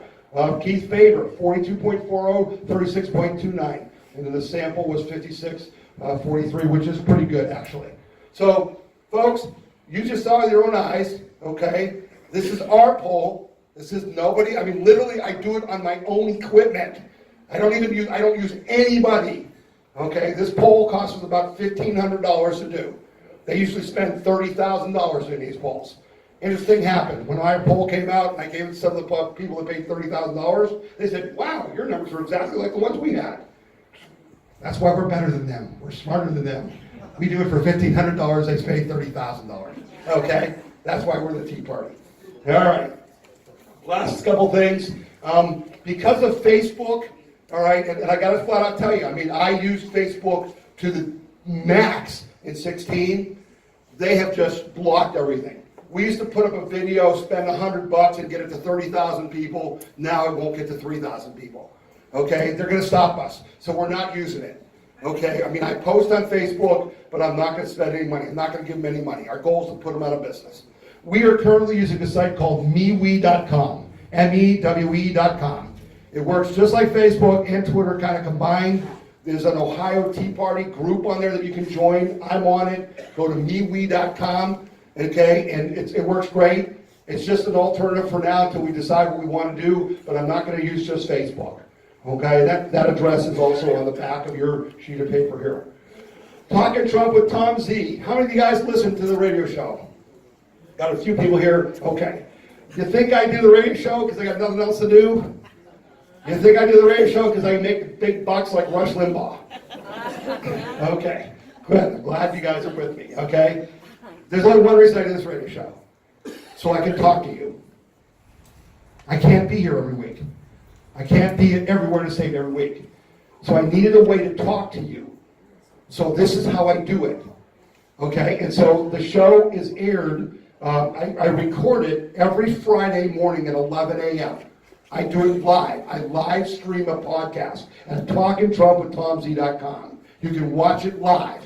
Then I put the archive up, and immediately from 12 o'clock on Friday for the whole week, you can go to TalkingTrumpWithTomZ.com, and you'll see all the archive videos. You just click on it on your phone, on your computer, and you can watch it. It's a half-hour show. It's a half-hour news summary show, okay? And then on Saturday mornings and Saturday night, it airs on WHKW from Cleveland. But the key thing is you can get it on iHeartRadio. You can get iHeartRadio on your phone or on your computer, and it comes in crystal clear. And I have people in Colorado and Missouri and Florida and everywhere else listening. Okay? Now, here's the purpose of the show. And I say this when you listen to the show. You're busy.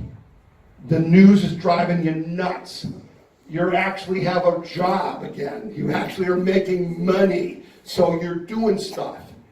What I try to do is I try to take a half an hour to look at all the crazy stuff that happened all week, focus on what's important, tell you about it, and then tell you what we're going to do about it. This isn't a radio show, and it's what drives me crazy about Rush. Because Rush will tell you all the things that are wrong, but he won't tell you what to do about it. We're doers. We fix things. So when you listen to this show, I'll say, this is what's going on. I want you to call these people, or write these people, or go to this meeting, or do this or do that. There's a call to action in every show. Okay? And so it's how I talk to you. Because social media is cutting us off, I need to be able to talk to you. So I'm asking you to take, go to the show and copy the front page of it and email it to people and say, listen to this, and go click on it and watch the show. Because this is the only way we can know what we're doing around the whole state. Okay?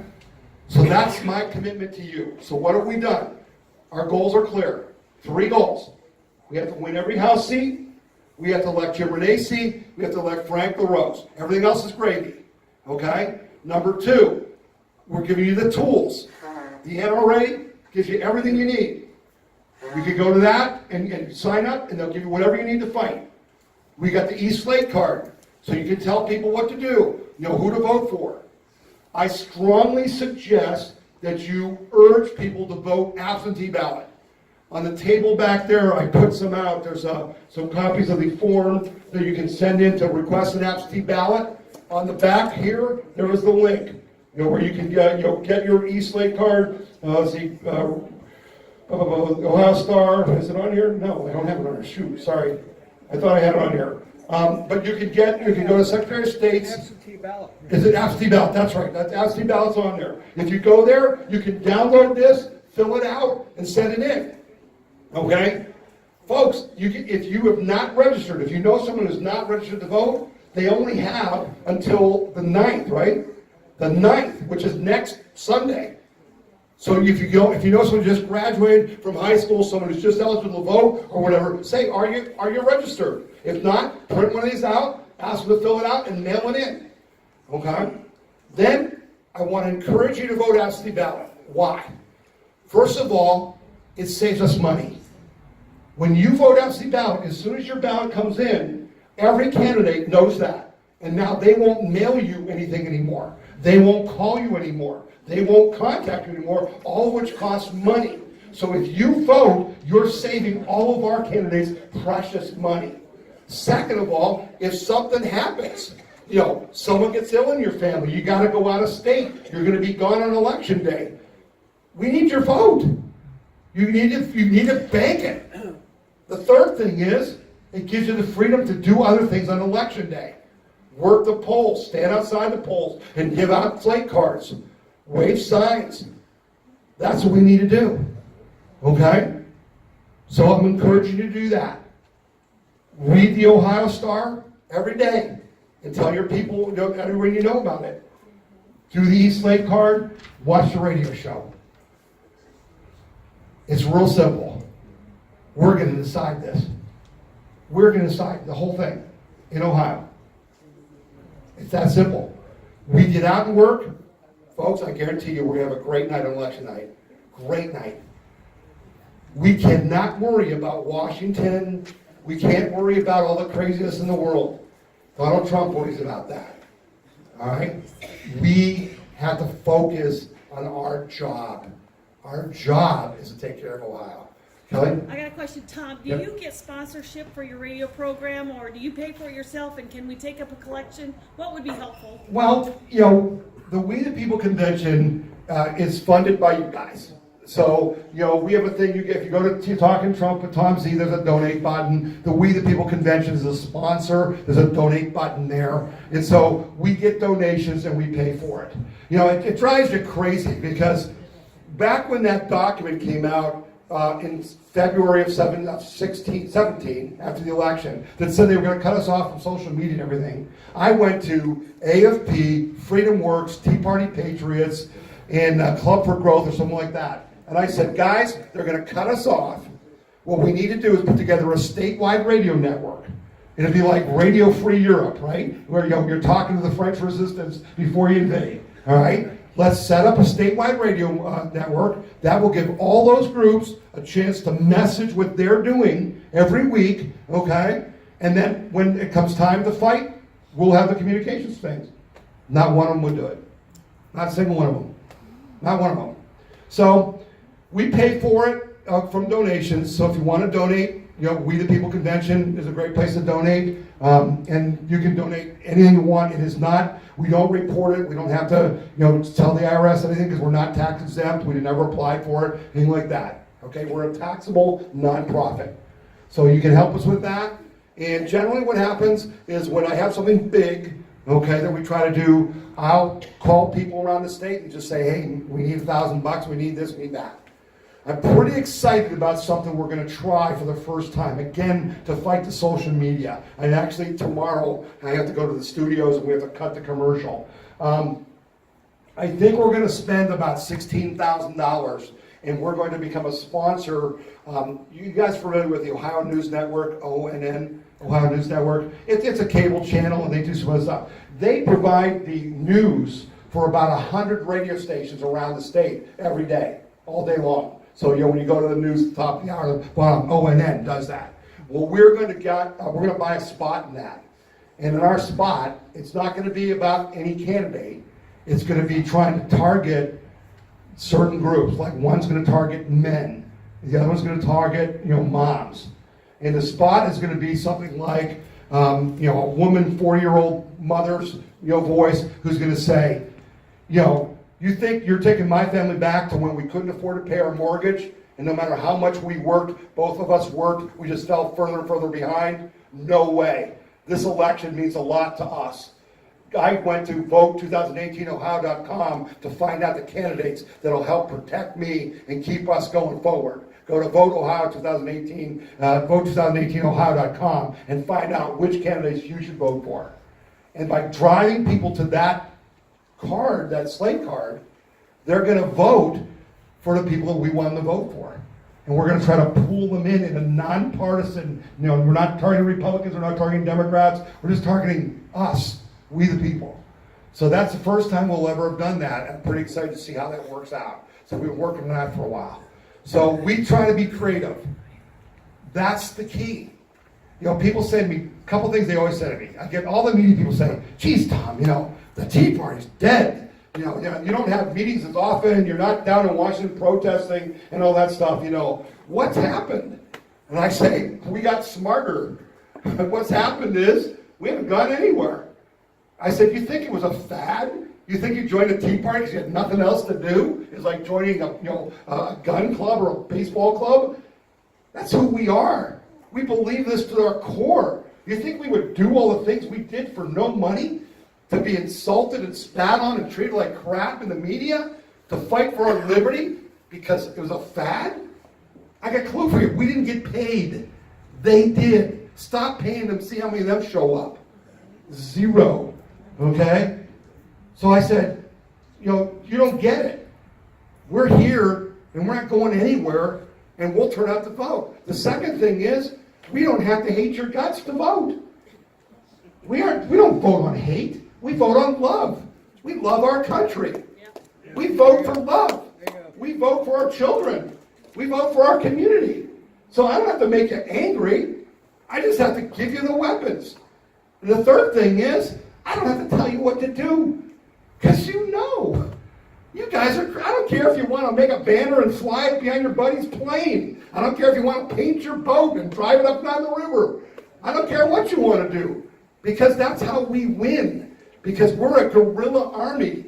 We're like the patriots who fought the Revolutionary War. We're not going to stand in a line and face the establishment and get mowed down.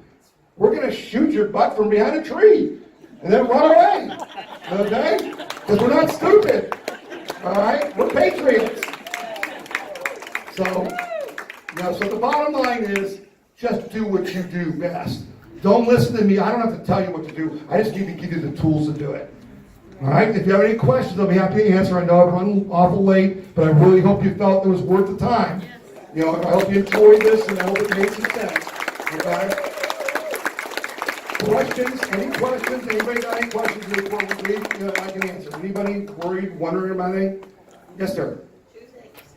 One, what would you recommend we tell individuals who are either don't have computers, not computer savvy? Unfortunately, there's a lot. Yeah, there are. This is a question I get a lot of times. Matter of fact, the Ohio Star, I actually at the last meeting had people come up and say, well, where can I get it at the newsstand? And I said, I'd love to print it, but they can't afford to print it. Okay? So what people do is they just print it on their emails and they take it to them.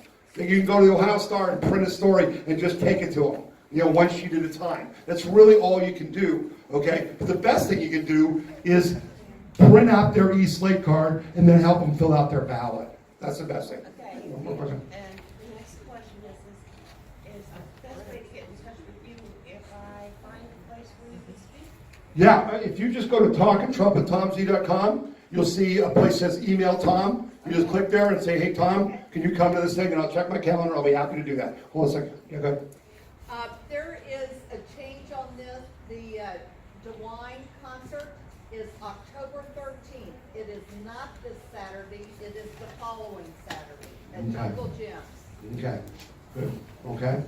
Kelly? Any comment on DeWine's comment last night that he would veto any bill that came forward for workplace freedom? You really don't want me to go there, do you? You guys would be spending an extra half an hour if I go there. Let's just put it this way. I told you that we vote in our own best interest. Okay? It is my personal belief that if people don't pay a price for mistreating you, then why would they stop mistreating you? Okay? That's a fact. That's just human behavior.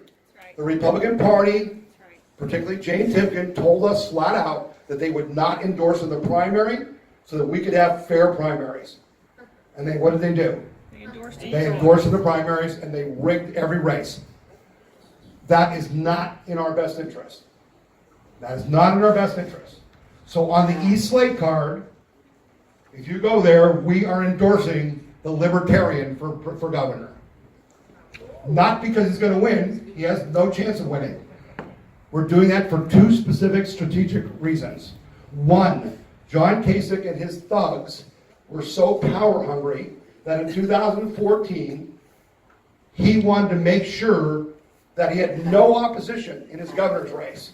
Okay? So he basically gave the Democrats about $8 billion of our money so they would put up that clown Ed Fitzgerald, right? That guy was a joke from the beginning. They gave Ed Fitzgerald no money or anything else, so he would basically be unopposed. And the Libertarians, Charlie Earl, was on the ballot, and the Republicans Party spent $350,000 to get his signatures invalidated so he could be taken off the ballot. Okay? Then they passed a law in Ohio that basically says that if you are a smaller party and you don't get at least 3% of the vote in the governor's election or the president's election, that you can't be on the ballot at all. If you get 3%, you're on the ballot for the next 4 years. Okay, so you have to do it at least one more time to keep going. Okay? We think it's in our best interest to have choice in our elections, and so we want to preserve the Libertarian Party's chance. So our goal is to make sure he gets at least 3%. Now, Mr. DeWine, I like Mike DeWine. Mike DeWine has treated me very fair, and he and I have had many, many very good conversations. When Mike DeWine announced he was running, and he named Dave Luketic to be his campaign chairman, I called Mike DeWine and I said, Mike, why are you bringing these Kasich people into your campaign? why are you doing that? And he said, oh, they're not really doing much, they're just, helping out. I said, you named him your campaign chairman. I said, Mike, it's real simple. If you don't get rid of these people, not only can I not help you, I will have to defeat you. Because a vote for DeWine is a vote for 8 more years of John Kasich. And I don't think there's anybody in this room that wants 8 more years of John Kasich. I couldn't stand the last 8 years of John Kasich. Now, what is our first priority? Protect the president, right? Yes. Protect the president.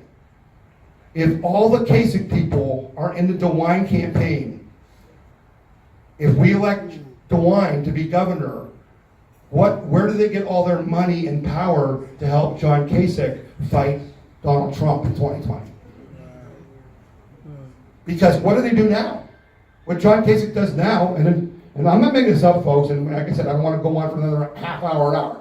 The fact of the matter is, what they do now is they use the power of our state government to shake down businesses in our state to get them to give donations to their political ambitions, or if they don't, well, geez, you'll just have this inspector come by. Well, geez, you'll just have this regulation enforced. Okay? It's called pay to play, and that's why I call them a mafia. Because they'll break your storefront window if you don't pay them to protect you. Okay? So, from my viewpoint, yes, if we help the libertarian, it will probably make Mike DeWine lose, and we'll have Richard Cordray for 4 years. From our perspective, and I'll use this example, if the House and the Senate in Ohio pass a Medicaid expansion freeze, which they did, John Kasich line item vetoed it, didn't he? And we had the votes to overturn that veto, but we didn't, did we? No. We didn't. If Richard Cordray's the governor, and he gets the line item veto out, and he vetoes the freeze of Medicaid expansion, what do you think the Republican House and Senate will do? Act like Override the veto. Yeah. What's in our best interest?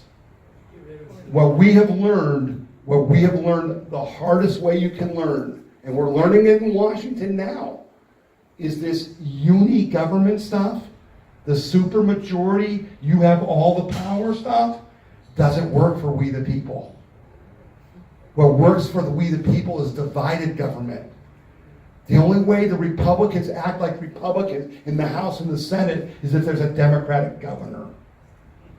So while there's a lot of people mad at us for doing this, I'm standing here telling you that if Mike DeWine loses and they don't have the power and money that they get from government to attack Donald Trump in 2020, we're a lot better off, and maybe next time they won't endorse in the primary.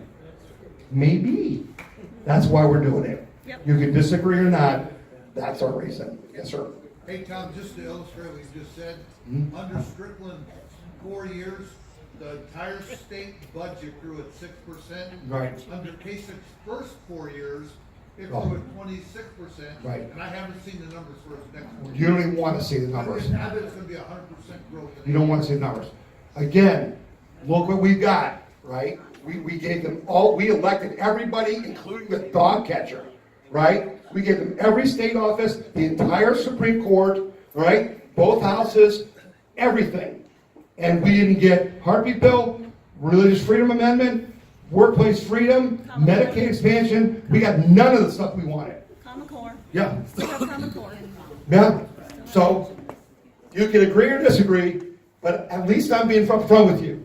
This is in our best interest, and that's my job, is to guide you in our best interest. We'll see what happens, but that's how we're playing it. Yes, sir. We got rid of DeWine in the Senate. He can't be trusted on anything he does or says. Yeah. And he's part of the establishment. That's right. Listen, I mean, it's real simple. With the establishment. It's the same people. It's the same people with a different face. Okay? So do what you think is best, but that's what we're doing and why we're doing it. I just can't tell you how much I appreciate each and every one of you. I never take you for granted. I never just say, oh, you don't know what you're doing, or disrespect you. I just can't believe, and I know that people who have not been involved, and I say the problem Trump has is that the Republicans cleaved him away from the Tea Party. He doesn't even know what we did for him in Ohio. The Republican Party took all the credit. They took all the credit. Okay? He's got nobody from the Tea Party around him. It's a shame because he doesn't benefit from our experience and knowledge. We could have kept him from appointing Sessions. My God, what was the first thing they did after Trump got elected? Within a week, they said, oh, we got to have an election for speaker. Let's reelect Paul Ryan. What a horrible move that was. Horrible move. If we had connections, we could have stopped that. Okay? But we're here, and he's in the White House because of us. If we don't start in 2009, 2008, folks, this is over. It's all over. It's all over. Literally, we are global economy, Obama, Clinton, forget the Constitution, and you can kiss your guns goodbye. That's where we are if we didn't start out. So I think history will look very favorably on us. But the bottom line is, just win, baby. Just win.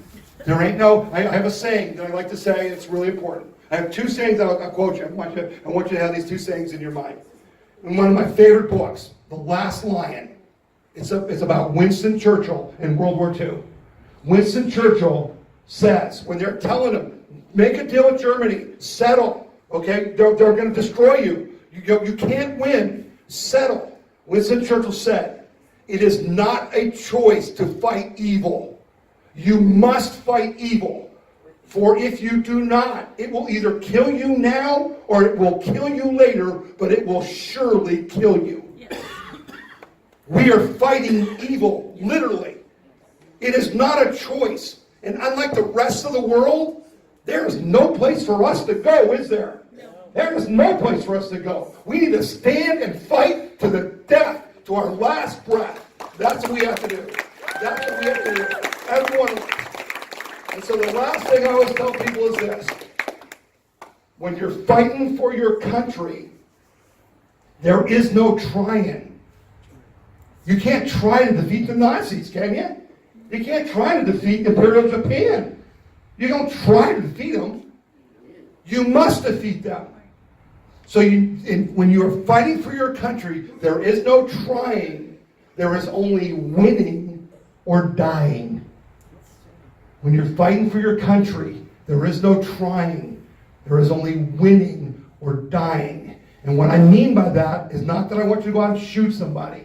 What I mean by that is that you may be taking your last breath, but you're writing a letter to the editor about why they shouldn't pass that levy, okay? Or you're making a phone call, or you're giving some money, or you're leaving in your will money to a group that's going to keep fighting. There is no trying. There's only winning or dying. So let's go out and win this November. Thanks so much for coming out today. Thanks, everybody. Really appreciate it.